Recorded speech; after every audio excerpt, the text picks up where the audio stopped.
Somewhere during these last few months, I stopped enjoying creating. Not because I didn't like making videos anymore, but because I become so focused on learning how to become a better YouTuber that I slowly forgot why I started this channel in the first place. When I made my previous video about YouTube journey, I told myself that my next goal will be next 12 videos. And honestly, I thought that I will post 12 weeks in a row. But life looks different than I imagined. Being on maternity leave doesn't mean that suddenly I have more time. Taking care of the baby, spending time with my oldest daughter, trying to take care of myself, and still wanting to make time for one of my biggest passions, driving. It all took much more time than I expected. I realized if I want to upload every single week, I will need to sacrifice something else. And usually it will be sleep. And after everything I learned during postpartum, I knew that sleep was the one thing I couldn't keep sacrificing anymore. So I stopped chasing weekly schedule. Instead, I started asking myself different questions. How can I make YouTube videos to fit in my life instead of trying to build my life around YouTube?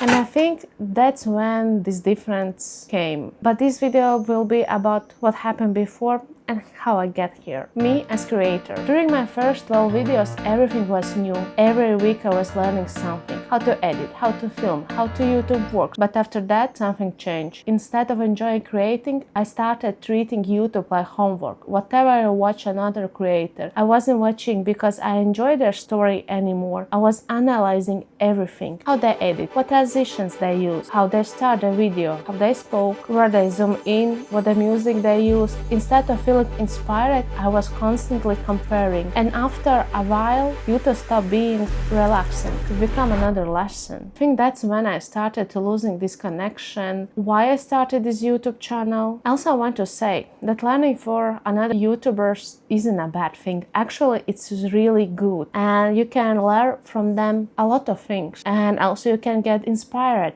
of how they're creating their videos. But somewhere along the way, I started asking myself wrong questions. So instead of asking what I want to create and how I can improve my videos little by little, I start asking myself what video I should make so it perform well, so that people will click, so they stay longer. And yes, those also are really good things if you want to build this intention. But for me, it was something what still my joy of creating. I used to enjoy videos from other creators because it's something learned from them and I got inspired. At some moment, all of them feels like I need to learn something. So I wasn't like enjoying videos anymore, but each time I was analyzing them. And at some point, I also realized that I want to make some videos that because I see that they are performing well, not because I really love to make them. One of my vlogs performed much better than my talking head videos. Immediately, my brain started to thinking, maybe I should make more videos like this. Not because I like making them, but because they're working. That moment made me stop and realize my goal never was to grow as fast as possible. My goal never was get monetized quickly. My goal simply is to tell my story, to inspire and to be relevant for someone. Of course, I still care of people who are watching me. But also, I believe that there are people like me who want to watch video what is created for other people, not for the algorithm. Videos what are made because someone want to share something, not because algorithm demand it. Every time I catch myself comparing, I remind myself why I started. Not to build videos for the algorithm, but to build videos that feels meaningful. Building my own creative process. I stopped trying to copy other creators' systems because I realized something. Sometimes I like the way they edit videos. Sometimes I like the way how they speak, but that was their style. I can borrow small ideas. Not everything will suit my personality, my temperament, or my vision I have for this channel. I also realized that many creators what I watch for a long time, that they not making videos anymore alone. Some of them have editors, some of them have operators, some of them have like huge crew. From outside it looks like they are filming their own diary because it feels so free. Behind the scene there are a lot of people who are included in this process, what I don't saw at the beginning, and there's me. comparing my first step with their not sure what exactly step they already are. So instead of trying to copy someone else's workflow, I started working on my own. I began making scripts before filming. Everything I will say, everything what will be covered by B-roll gets highlighted. I organized my editing timeline, separate music, voice and sound effects, created folders for my B-roll. None of these things are exciting by itself, but together it's make creating process much more easier. I think that my workflow is finished already, but for first time it feels like workflow, what makes YouTube creation much more smoother and faster and also more predictable. What creating is teaching me. One thing I realized is that maybe I don't need to edit faster. Maybe I simply need more time to experiment. Because when I experiment, I'm not trying to recreate someone else's styles. I'm discovering my own. Sometimes I create a transition, what I absolutely love. 2 videos later, I don't like it anymore.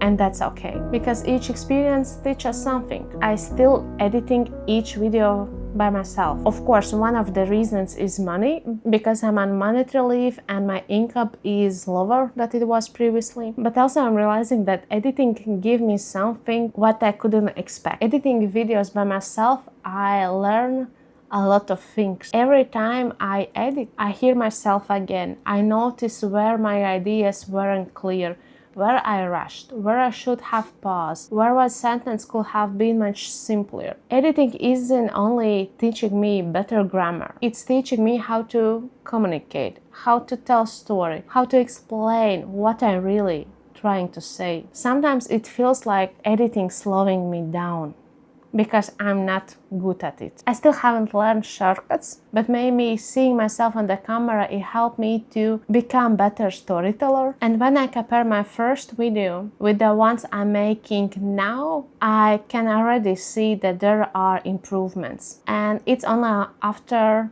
24 videos, and I just thinking what will be after 100 videos or even more. Trying voice-over videos and vlogs also helped me, because instead of memorizing every sentence, I still talk. For the first time, I felt less like giving a presentation or speaking with my phone, but I actually was speaking and imagining that I'm speaking with real person with whom I'm having this conversation. My channel.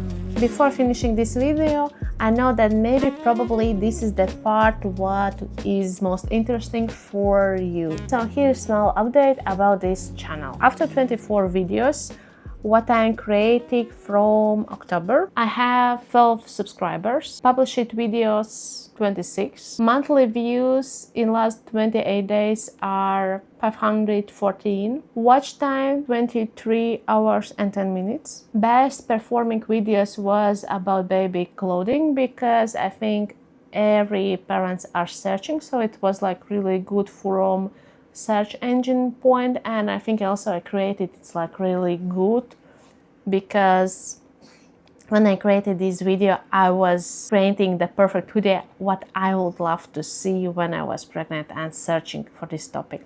And another was performing really well was vlog what I made. And when I'm looking at these numbers, sometimes it feels discouraging. It's hard to compare yourself with creators who seems to grow so much faster. Sometimes I catch myself thinking, should I create stronger hooks, follow more trends, thinking more about what to show for the algorithm. But I don't want to build this channel what don't feels like me anymore. Even though my growth is slow, I'm grateful for everyone who is watching, who is subscribing, commenting, liking. And during these 24 videos, I'm getting something numbers can't really measure. I learned how to express my ideas, how to speak more natural, how to trust my own creative decision, and most important, I learned that it's possible to grow without leaving my values behind. Looking back, I don't think that these months was about becoming better YouTuber. They was about becoming myself as creator, to finding my own voice. I still don't know exactly what my editing style will look like. I still don't know what the channel will look like in the year. I'm sure there are still many things I will change, but I think I've stopped searching for the right way to create. Now I'm much more interested in finding my own way, and every time catching myself compared to other creators or wonder what algorithm will prefer, I remind myself why I started this channel: to share something what I learned, to document this season of my life, and hopefully create videos what someone else can see themselves.